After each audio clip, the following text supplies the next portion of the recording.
गोविंद म्हणजे तर कुटुंबामध्ये आम्ही एक वेळ त्याच्याविषयी नियोजन करत होतो. माझा एक नातू हा अजित पवारांच्या विरुद्ध उभा. अजित पवारांच्या माझ्या मुलीच्या विरुद्ध होतं. त्यांचा आम्ही कुटुंब आहे नाही, आमची विचारधारा. आपण कृषी मंत्री असताना 72,000 कोटीची कर्जमाफी केली होती, संपूर्ण देशासाठी ती कर्जमाफी होती.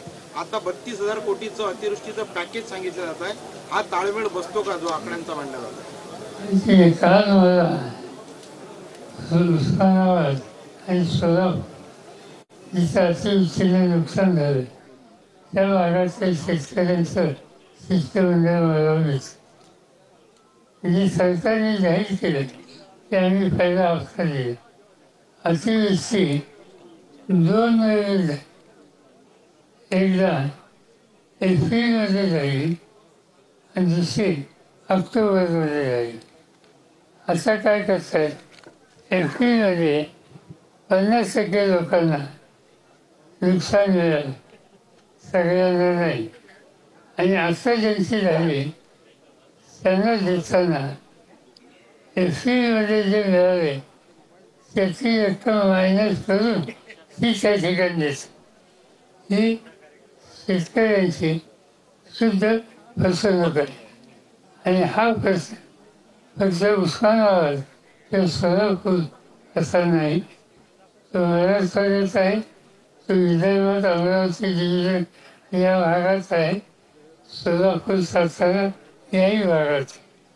आणि सरकारने घोषणा केल्या पण प्रत्यक्ष कृती ही पुरेशी नाही. साहेब, आपण अकोल्यात आहात. प्रकाश आंबेडकरांना आता तुम्ही आवाहन करता की तुम्ही त्यांनी महाविकास आघाडीसोबत यावं आणि भाजपच्या विरोधात त्या लढ्यात तुमच्या सोबत त्यांनी द्यावी म्हणून. माझी काही चर्चा झाली नाही, त्यांचं होतं ही मला माहिती नाही.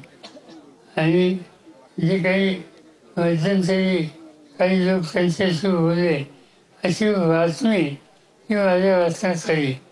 त्या चर्चेमधून एकत्रच काही येण्याचं वातावरण त्या ठिकाणी असावं असं कायमापेशी दिसत. बिहार निवडणुकी संदर्भात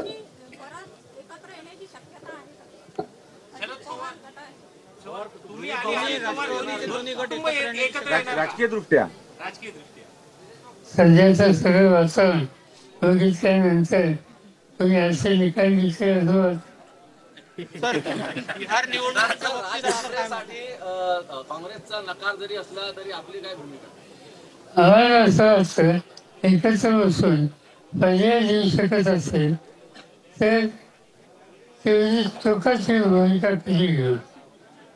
काँग्रेसने सुद्धा विचार करावा, पण मी आता सांगू शकत नाही.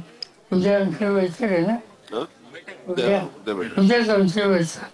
त्या बैठकीत साधारणतः सगळ्यांसोबत निर्णय होईल. महाविकास आघाडी